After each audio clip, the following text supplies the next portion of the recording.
Papi Smurge. It's okay. The game won't last long. It's on altitude. Oh. Can you also turn your quality down a bit this time? It was lagging a bit last time. I'll just for you, Papi. Is it possible? I'll turn it all down. Yeah. Yo, Papi, as here we go. We are diving into the quarterfinals and spawning in the top right-hand corner of altitude. We have the South Korean Zerg player representing Dragon Phoenix Gaming, DPG. It is Dark.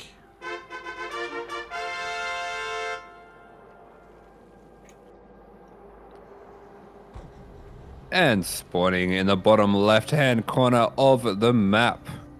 Currently teamless. This is the Protoss in the red. This is nice. Nice. And as we get into this, I want to give a special shout out to someone in the chat who did resubscribe during the last game. Shout out to Steel Mold for resubscribing. Steel Mold, one of the Ducklings, for 51 months. That's a lot of months. Steel Mold has been here since the very beginning. One of the OG CranKy Ducklings. Thank you. Did you see his XCOM clip? Which one? The Vegemite power. Yeah, shout out to Steel Mode. He has been playing a lot of XCOM. XCOM's a great game. I love it. I don't know if you've ever touched it before, but it's yeah, good. I have. It's good. Yeah, that's good. It's one of those games where I played it a bit and then I kind of forgot where my run was at and didn't want to touch the same run again, and then I'm too lazy to start a new run. So I really like it and I really want to play it, but I just like haven't. Yeah. I understand that. I understand. Like I did the same thing. I started a new game with a full roster of CranKy Ducklings. Yeah. That's what Steel Mold is doing, yeah. Yeah. But it's always disheartening whenever someone dies. Like, it's like, oh, Smurge. My heart bleeds. Yeah, it's disheartening. Yeah. Oh. I'm going to make a roster of Zerg players and I'm going to send them all into their death. Yo, what's wrong with you?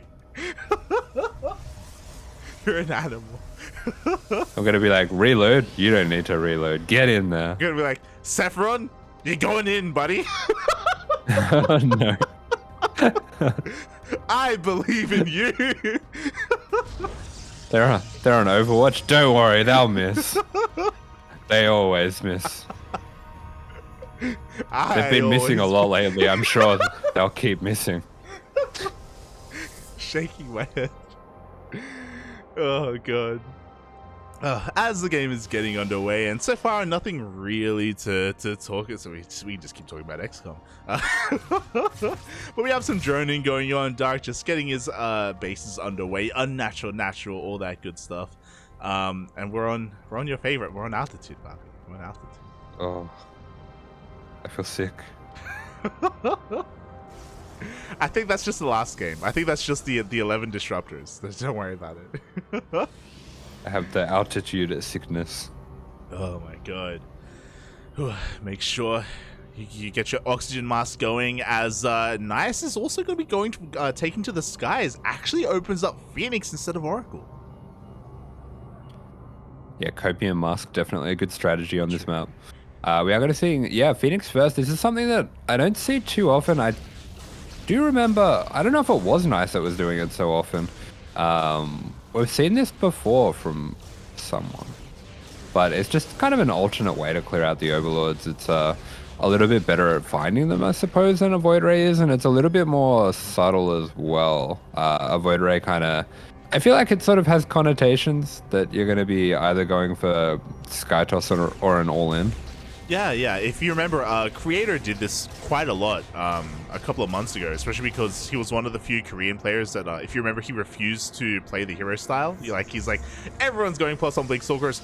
I'll mix it up and do other stuff. And usually, he would rely upon this to just clear out Overlord, to deny vision, while behind it he would go Twilight Council or Robo, or mix things up and sometimes even go double Stargate. So yeah, it's a pretty interesting route here, as we still have Oracles behind it.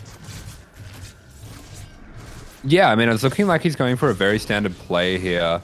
And basically, This is something that I've been seeing a lot from Nice in ZvP. His PvZ, sorry. His PvZ he plays very standard and he's very good at it. So it's really nice to see players from some of the lesser known regions. But oh, okay. The Nidus goes down under the Phoenix? Question mark. Dark with the Giga Chad plays. He throws down the Nidus directly under the Phoenix. So Nice did see it, by the way. We immediately have shield batteries being thrown down at the natural and the third base. Is it going to be enough though, as Dark did not stop Queen production and he is flooding Lings behind this? Okay. I thought we were maybe going to be seeing the Mio Micah move where you make the Nidus right in front of them and you just let it finish and play a normal game from there. I was hoping that as well, but nah, that's not what we're getting from Dark. We do see vision provided by the Zonaga Tower. We have a Nidus on the way on the right-hand side.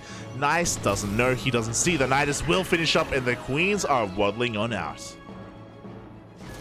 Yeah, there we go. This third here in a huge amount of trouble. We do see sentries being warped in. That's pretty interesting as desperately trying to get some shield batteries going behind that.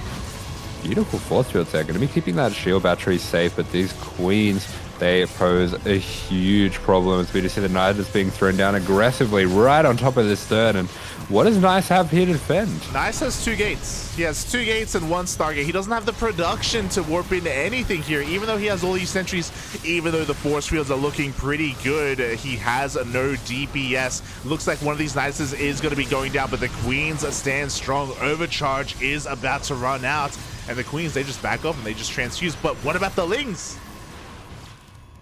Yeah, the Lings are still here, but I mean, all these batteries for Nice behind his third, they have finished up. Ooh, this Nidus does get taken out, but the Lings are getting in. Probes are going down.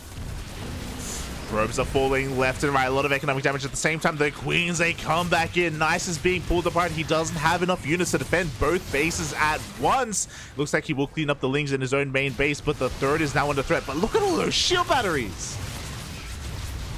Yeah, this third's looking pretty safe, but Dark doing everything that he can to pull Nice apart. Just dropping Niduses here, there, and everywhere. Nice concave coming out from the Queens, but some of them are off creep, of course, as we do see those Lings once again running on into the main, and Dark just looking to set up a base here. That does mean we have no more Oracles being produced, and this is where things start to get a little out of control for the Protoss. Yeah, and this is so smart. Dark, he sees the wall of shield batteries, and he wants none of it. He doesn't need to engage. He just takes down the main instead, and from here, he can siege upon the natural as well. We have shield batteries and cannons on the way for Nice, but is it going to be enough? Dark, he can even shell down upon the mineral line from the high ground. Oh my god, and behind this is making a Hydra Den. He's crazy, puppy. Oh. He's absolutely insane. Gonna be taking some additional gases as well. It looks like Dark, he's content with just killing the main. Looks like he may just barely not even get the shield. Let's show you the Stargate. Yeah, but with that main going down, with this third still under huge amounts of pressure, so many shield batteries being committed, Nice really needed to not lose much in this defense. Behind this Dark, he has been droning, he has been going into that Hydra tech, and that is on the way, and he is just continuing to apply the pressure. Yeah, exactly. He's not going to let up. He's taking a 4th base behind this as well.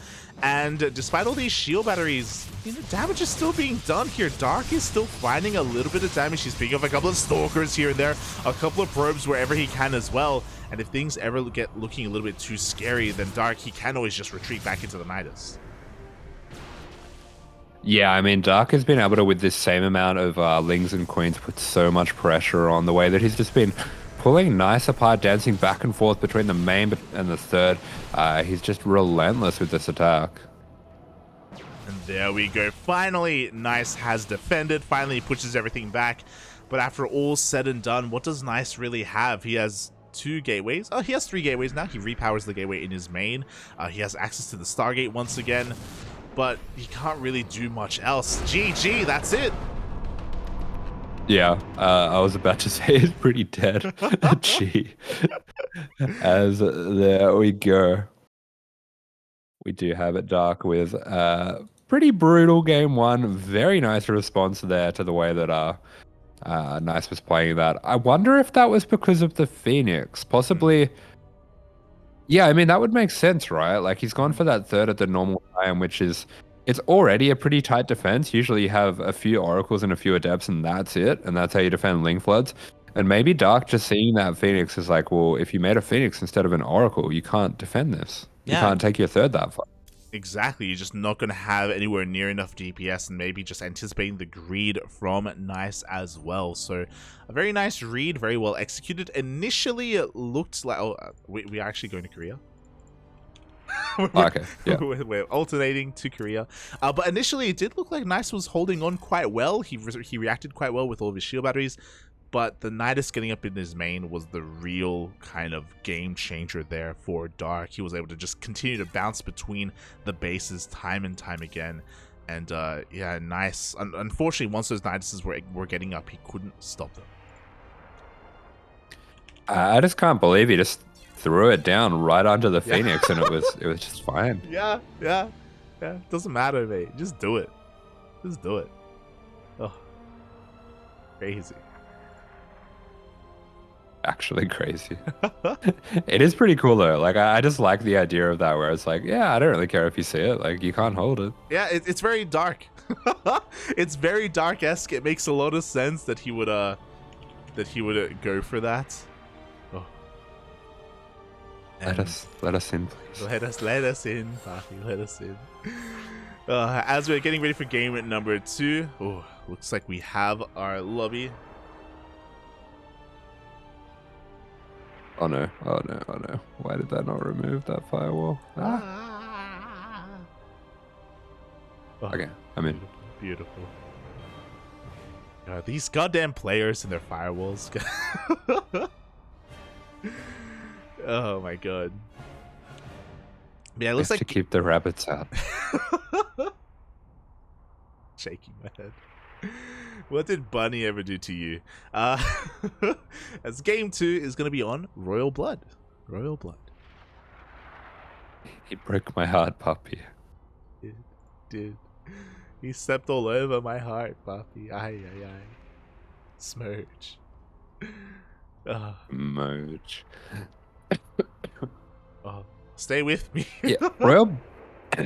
I'm dying, pup. Royal Blood, definitely going to be an interesting map for the ZvP. It's a lot more open.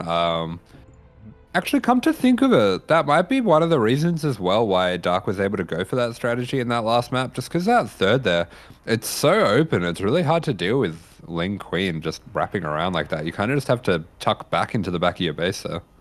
Definitely. Like that position can be really difficult to hold on just because of how large and how wide open it is. Ooh, so yeah, we'll see if Nice can have a little bit more success. I mean, the difficult thing here about this matchup and about PV's Dark, PVD even, is that Dark, as we saw, he's crazy. He's willing to do so many different strategies, going for Niduses, going for Ling all-ins, going for Queen drops, going for Swarm hosts. Like, he just doesn't care. He's even willing to show you his tech and do it anyway. Yeah, I mean, this is why he's such a powerful player, is because you have to know that he's capable of almost anything, even things that might be, you know, objectively not the most efficient way to go into these builds. He's just capable of so much aggression, and here he is spawning in the bottom left-hand corner of the map for DPG. DPG. This is the South Korean Zerg Dark. And spawning in the top right-hand corner of Royal Blood, we have his opponent, the Taiwanese Protoss player. Some know him as Nikoni. It is Nice. It's like a waifu name. Is this? Do I? Maybe, yeah, that's what I was thinking. I want to know what Nikoniko is. I think it's just a play on his own name, right? Maybe. I'm looking it up and I'm getting Sailor Moon Crystal. Yeah, I mean, that checks out. I don't know. I'm also getting like a Japanese like broadcasting company. Yeah. I think it's just a play on his name. Like, it's nice. Like, Yeah, Nico. Oh, nice. No, yeah, Nico. Yeah, that makes sense. Why is the second N not capitalized? These gamers and their capitalization. It looks like Nikoni Company, you know, or like corporation. Like, Yeah. God. Nico Corpo. So we thought that Nice didn't need the waifus, but clearly he wants them. He's in Japan. Doc, take the gas back. Oh, you put the gas back. Yes. As we see, Nice is being super annoying here with this probe, actually. He's so fast. Oh, yeah, the powerful. Oh god, the probe's still here in between the bases, just trying to be as annoying as possible, just forcing the unnatural, natural, you know, all the stuff that we should expect. But they got rid of the carpets, Buffy. They got rid of the carpets. We can see clearly now. The rain is gone. The smudge is gone. The sunshine hits my eyes. What? Do you not know the song? What is that? That's the next line! That is literally the next line in the song! No, it's not. It is! What do you mean? That's It's a different song. No, that's the song! I can see clearly now the rain is gone. Uh-huh. I can see all obstacles in my way. Oh wait, no, that's a different song, yeah.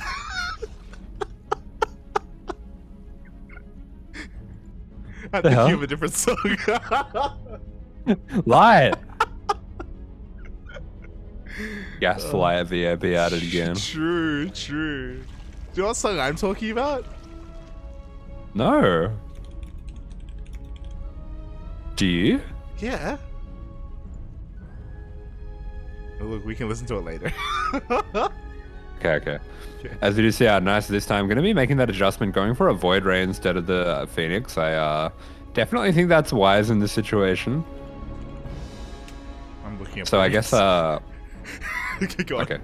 I guess the Phoenix is just straight up illegal then. Like, Yeah. sometimes we see players, if they think that they can deal with a response, they'll just go for the same thing again, and they'll try to make the small adjustments and see if they can work it out. But for Nice to go for the Void Ray here instead of the Phoenix, I think he sees what Dark did and goes, yeah, okay, that's illegal. I'm not doing that again. Yeah. Old mate Nico has been humbled. He's been humbled. You know, he is respecting Dark as an aggressive player and is going for that Void Ray instead. He's still going to be hunting down Overlords, but of course, defensively, there will be so much more value here with this Void Ray. Meanwhile, that is a very early Roach Warren. I think that was like a 3-minute 30 Roach Warren, which is not standard. So we'll keep an eye on that drone count. Ooh, as Dark even behind this goes straight into that lair as well. Yeah, very early lair, but I mean, my god, look at the map right now for Dark. He just has link spotters covering absolutely everywhere. I mean, this is a great game to watch as well if you're a Zerg player looking to learn a bit of early game ZvP. The way that he has his Overlord spread, the way that he has his link spread, he can just see absolutely everything. And I mean, he will be pulling that vision back now that he's been pushed back by that Void Ray, but that early game setup was just fantastic. It was insane, mate, just spotting every little thing. And now with this, we can take our additional gases, we can just continue to saturate our bases, and I'm just really curious as to what is going to be done here with this lair. So far, because of all the droning, it looks like Dark isn't going to be going for a Nidus or any kind of drop play like we saw in the previous game. So yeah, it's going to be approaching this in a lot more of a chill manner. It even takes his 5th and 6th gas. Yeah, a bit of a weird build here by Dark, going very early into all that tech and then not really able to use that. But we do see our red speed going to be researched nice and early. We have a few. There's a Death being caught out on the map behind this. Nice actually going into double Forge, I believe. Oh, yeah, 2 Forges have been thrown down. Only +1 has started for the time being. Meanwhile, oh, a little bit of miscontrol. 1 Oracle goes down immediately here. 1 Oracle for 5 drones. Yeah, 1 Oracle for 5 drones, not the end of the world. I mean, it's a little bit scary, especially in this matchup, just because you do need those Oracles to help your survivors, yeah. very early infestation pick going to be coming out from Dark here. Yeah, we have seen this. We actually saw this from Dark yesterday against Classic. It looks like Dark is looking to get into Swarm Host play. So far, the Infestation Pit has gone unscouted, so definitely a plus here for Dark. I do believe that he is kind of doing this pretty blind. He hasn't really seen the tech path. Typically, this is really good against, you know, charge lot Archon-based compositions. Against Blink Stalkers, this can be a little bit risky here because Stalkers are obviously a lot more mobile. There's a higher chance that they can maybe come across those Swarm Hosts. Yeah, definitely. I mean, this Swarm Host style in general has been something we've been seeing grow in popularity quite a lot. I think for Nice, going for the double upgrades is definitely going to help a lot here. Yeah, you know, 1-1 is going to be kicking in quite well for his Blink Stalkers, but the first wave of Swarm Hosts are on the way. 10 Swarm Hosts in total. Again, this is still gone unscattered, so this first Locust wave can catch Nice off guard, can maybe even pick off a Nexus. Yeah, definitely. I mean, we do see those Ravagers going to be getting morphed in here. We have some Queens wrapping around, trying to get a little bit of a surround here, as we do have the Swarm Hosts. They are poised to start getting some damage, but this rotation from Nice is really great. He might actually catch them out. Oh my god, and he does get one in the end. He even forces a premature Locust wave, but at the same time, Dark is coming in for a surround. Who caught who? Oh, sorry, lad. I have to go for just a moment here. Just my door. Oh, good. You're alone again, puppy. As we do see Dark retaliating completely here, hitting the fourth base. At the same time, Locust Wave does go towards that third, and Nice is going to be pulling away his workers, but not before losing 4 of those probes.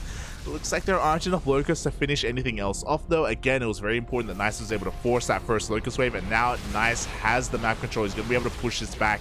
Is going to be able to at least clear up some of this creep, but Dark is coming back in with more Roaches and Ravagers.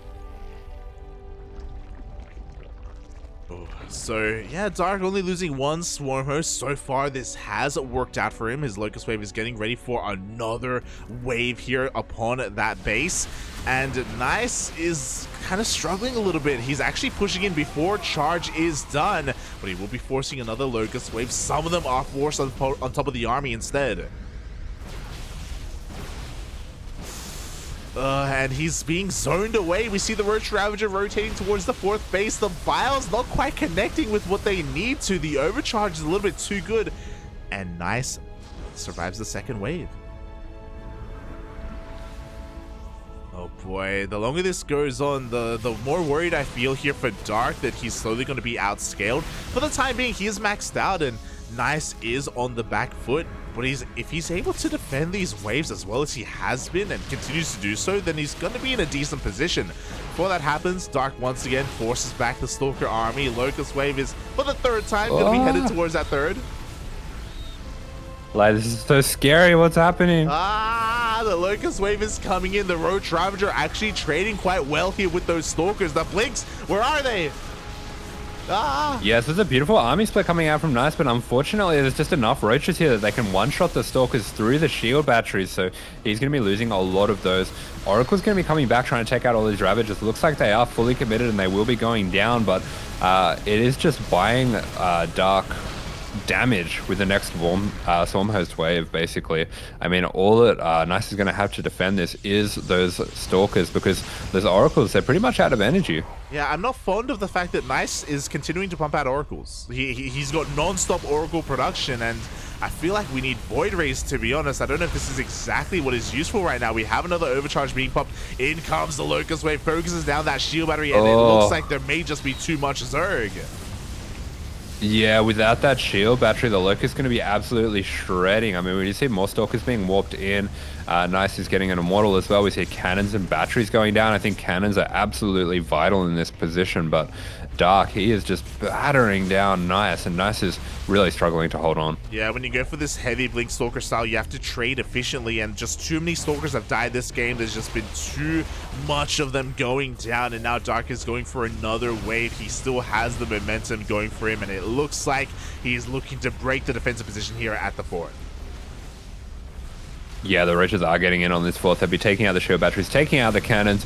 There's a desperate warp in, trying to push them back, but all that Nice can do now is just hold on. Yeah, as you said, he forces this back for the time being, but we have a massive Ling flood headed towards that third base, where now there are less stacked defense set up. Forces all the boys off the line here, and Nice is being pulled apart. He may just be forced to commit across the map, but no, he pulls back. Yeah, I mean, this is what Dark is so good at. He pulls you one way, jumps in the other direction. He's just so sharp, so clean with his attacks, and he's going to be getting a good amount of damage there. Dives in at the fourth at the exact same time. Beautiful timing here. We'll be losing a lot of these roaches, but looks like the damage is just about being done. This is the Swarm Host jump in. They take out the Nexus. They take out the probes. That's going to be enough for Nice. GG is called. GG, well played. Dark with this Swarm Host style initially was looking a little bit worried for him, a little bit scary as it did get caught out in the middle of the map, but was doing such a great job with that multi-prong harassment, just pulling Nice left and right. Yeah, so brutal stuff coming out from Dark. Absolutely no mercy. He doesn't want to be the player that's sitting back in the ZvP. I mean, people sometimes they say that ZvP, it's a matchup where, you know, the Zerg has to receive whatever crazy stuff the Protoss is doing. They have to survive to get towards the later game. But Dark, he likes to do things his own way. Oh, he does like to do it his way. And doing it his way, he will be able to advance on to the semi-finals. As we are going to be looking to see what the next matchup is going to be.